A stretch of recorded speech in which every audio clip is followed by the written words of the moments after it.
Hey everybody, you're probably asking yourself, what's this guy that does all these pollen videos, what's he doing in a beekeeper suit? So as you may have seen from our videos, we have 5 hives, adding a 6th one here in the spring. But it's beautiful outside in North Texas in February, early February, mind you. We're going to be in the 70s today, low 70s, and for a week now, my bees have already been out and they've been foraging. I just wanted to give you a glimpse as to what it looks like when you've got a explosion of pollen, and very likely that my queens are already laying, producing plenty of brood, and they need to bring back the brood to feed all the young. So I'm going to turn my camera around. I'm going to try to zoom in as best as I can. We have some blossoms with our fruit trees. But look at this pollen, guys. If you look, I got to open their doors. If you see the yellow on their feet, or on their legs rather, they're probably wondering, holy cow, they were log jammed because of me. I had this shut because of the winter time, but now everybody can start to move. You're gonna see these bees want to get out. Queen must be laying. Be shocked if she wasn't. Well, you'll just start to see bees with that pollen on their legs in that pollen sac. Man, I don't know what the heck they're foraging from, but you can see there's that pollen. And they are all over me. Let's see if I can press the button and zoom in. Oh, whoopsie. This is very hard to do, by the way, in bee gloves. There's bees all over me. But don't fear. If they sense that you're cool as a cucumber, they leave you alone. These bees are gentle. I could probably work these bees in less, but I don't like to take chances, nor do I like to get stung. I've been stung a couple times by doing something pretty stupid, but it was my fault, not their fault. They're actually very gentle animals. Let's go back to them. Pollen foragers, even in my hand. Look at that. She thinks that I don't really know what. But man, you can just see the explosion of foragers as they're coming in. Actually, what's a better angle? Like this, maybe? This is kind of fun. You can see everybody coming in. Man, I opened up the door. Boy, did I open up the door. They're happy. I broke the log jam. I broke all the traffic. Now they can go out and forage. Look at that. There's gotta be brood. Our queen's gotta be laying. There's too much pollen coming in for that not to be happening. Very, very interesting. If you don't keep bees, or don't know anybody who keeps bees, I highly recommend you do. Bees are awesome. I'll show you some of the other hives that we have. So this hive is, you're probably wondering what this is. This is called an Apiary hive. This is a plastic hive that's insulated. That's really good for up in the north.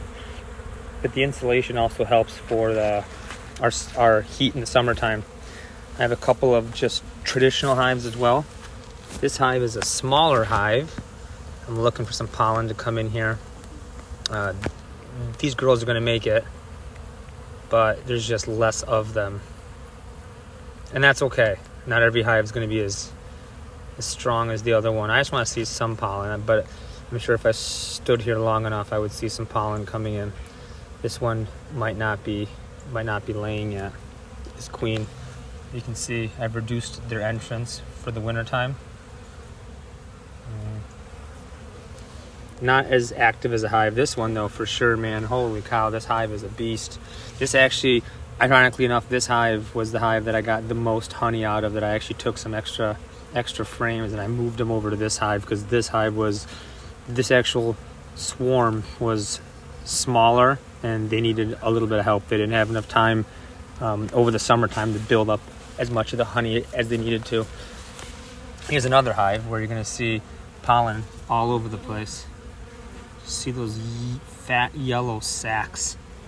And you're probably wondering why the entrance reducer has a hole right there, because these guys actually use propolis to make their own entrance reducer I'm assuming to defend against robber bees and stuff like that. But they basically created their own entrance reducer, and I thought for wintertime I should help them out and just give them a proper one. So that's about as far as I could go, because the rest they basically shut off. But look at these bees. All my bees, by the way, none of these are bought from any commercial online or anything like that. These are wild caught swarms. All these bees are wild. They're all native to North Texas, which is why they're going to end up actually doing substantially better over our winter time, as compared to if you took a bee from like Utah or something like that, or any of these farms, and pluck them in here. These bees live here. Their genetics are local. They're going to do much better here. Same thing I believe with our Sabals, ironically enough. I want local seeds and local genetics that I want to propagate, because I know if they've lived here long enough, they've naturalized, and they'll just do better here. So this is my hive number 3. It's amazing, the activity. And I'm going to walk you over to this hive over here. These guys are hanging out. It's just pretty cool to come out here on a Sunday, or really any day, and just watch their activity. These guys could get a little bit ornery because I'm over by them at the moment. They shouldn't, but they might. I guess we'll find out. This hive over here to the left, this hive is what I deem my hot hive. So I always thought this hive was, by hot I mean temperamental. If I open them up, they get a little bit upset, and then they cool down. But they definitely have more of that temperament to them. The other ones are reasonably gentle. But it's interesting because I have to keep the entrance reducer on until April the 1st. It's what my mentor has told me. He's been beekeeping for over 35 years or so. So I listen to him because he's smart, obviously. He's got tons of experience. But these guys, obviously, it's a warm year, at this point at least. They want to get out. They want to go and collect their pollen. As you can see by the Apiary hive over here, the plastic hive, I have so many pollen foragers. I'm assuming since it's yellow, it's things like ragweed or dandelions and stuff like that. That's what's going to be actually blossoming around here. So again, I'm going to have another hive right here. The hive was already out here, but we lost that hive because of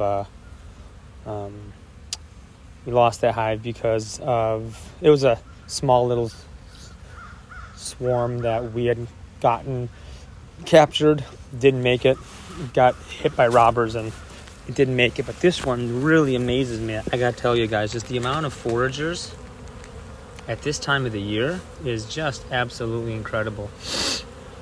I mean, they really only bring in pollen if they have something to feed, and you could see, I mean, this isn't even, at the height of the year, you're going to see pollen foragers probably 10 every second or more. We don't have that many yet, but still, it's early February and we got a good amount of pollen foragers. What's going to be interesting too is, as we go forward, once my Sabals actually, so I have a minor up front, our dwarf, that sets some seed. It did last year. And I also have the Riverside this year that is going to set seed. It's going to be very interesting to go and document bees, our honeybees, all over our Sabals. So very, very interesting. We'll see how that goes, and we'll see what the taste is of palm honey. Obviously, it won't be all palm honey because they get all kinds of stuff out here. But anyways, just wanted to walk you guys through what's going on today in the apiary. I'll do some videos of palms later on, but got a lot of bee activity going on, man. Lots of beautiful stuff. It's spring in North Texas, almost, not officially by the meteorologists. But you can see I got tons of bees all around me. They're a lot of fun. Bees, love them. They're great. Have a good one, everybody. I'll see everybody at some point today on my next video. See ya.